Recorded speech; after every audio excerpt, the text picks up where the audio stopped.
Ovdje imam 8 grama suvog kvasca ili 20 grama svežeg, jednu kašičicu šećera, 125 ml mlijeka i 250 ml mlake vode. Dodat ću malo brašna, pa ćemo da čekamo kvasac par minuta da malo nadođe.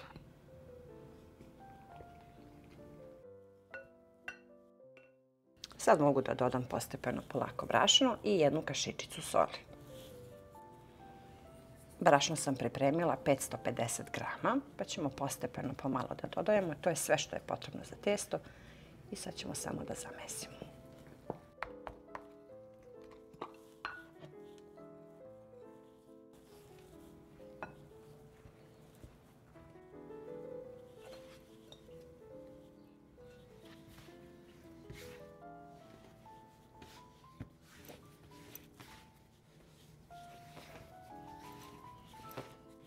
Evo, testo je gotovo. Potrošila sam skoro sve brašno, ostalo je samo malo, to nam treba kasnije za premešivanje. Testo ništa sad ne čekam, već odmah podelimo na 6 loptica. Oblikujemo loptice, pokrijemo folijom i krpom i čekamo da malo samo odstoje kako bi se testo posle lakše razvuklo.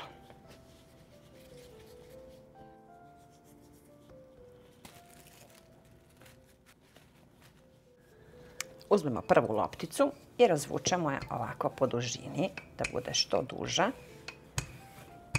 I bitno je da ovu koru razvučemo da bude tanka, znači samo malo ovako u širinu, a onda u dužinu koliko može i da bude skroz tanka. Sklonimo sa strane, pa tako i sljedeću koru. Sad kad sam ovako razvukla 2 kore, ovdje imam 150 grama otopljenog putera. Premažemo ovu donju koru. Preko prve kore ide druga, ali stavimo ovako na sredinu, da imamo i levo i desno. Ovako. Malo povučemo dodatno, pa opet premažemo koru. Ovo radimo kako bi ovo testo kasnije bilo lisnato. Ovo je super način, ne moramo da sklapamo kore preko kore. Ovo je brže, jednostavnije i lako je. I sad ćemo ovu donju da sklopimo preko ove, ovako, pa ovu, ali dodatno razvučemo testo.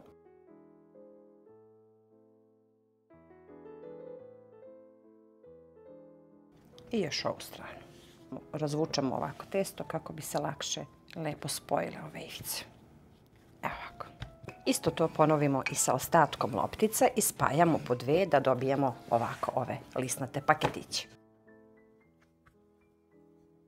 Jednostavno je za sklapanje, kao što vidite, ništa nije komplikovano, samo je bitno da prebacujemo ovako jedno preko drugog i lepo razvučemo kako bi dobili listiće kasnije.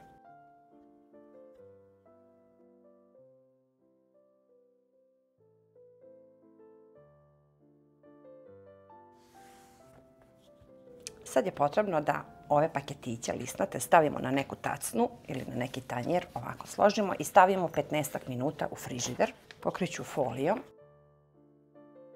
Sad ćemo lepo da razvučemo tanko. Bitno je da koru razvučemo tanko, to je sad lisnato, fino. Taman se fino prohladilo. Sad kad dobijemo ovako jednu kocku, sečemo na 4 trake. Gledamo da nam širina bude otprilike ista.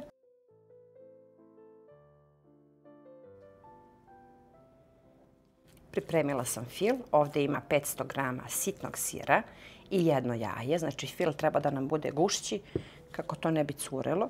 A sad ćete da vidite kako ćemo sad da motamo ovo testo, zato vam kažem da fil mora da bude gušći. Samo jedno jaje je dovoljno.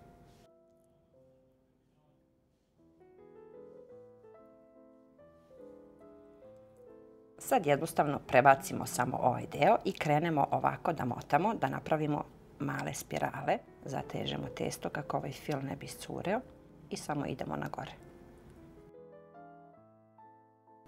Ređemo pleh.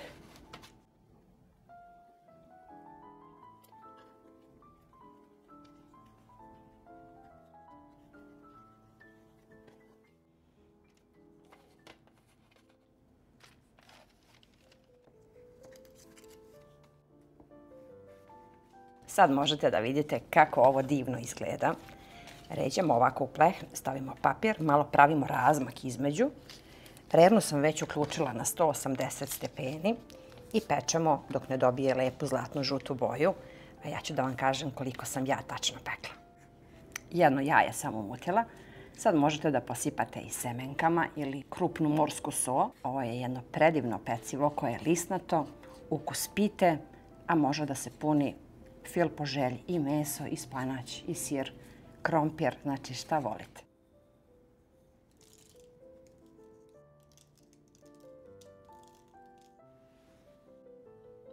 Pekla sam tačno 35 minuta da dobije ovako zlatno žutu boju.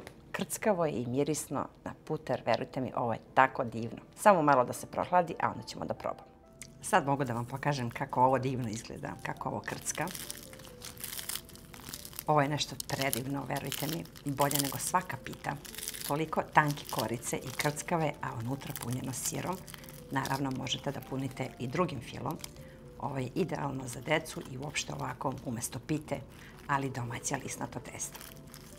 Na vrlo laki i jednostavan način dobijamo nešto poput pite, ali ovog puta lisnato. Idealno je za doručak ili za večeru ili uopšte ovako kad nam idu slave umjesto pite. Sigurna sam da ćete da probate baš po mom receptu. Pišite mi u komentarima pa se vidimo uskoro sa nekim novim receptom iz moje kuhinje.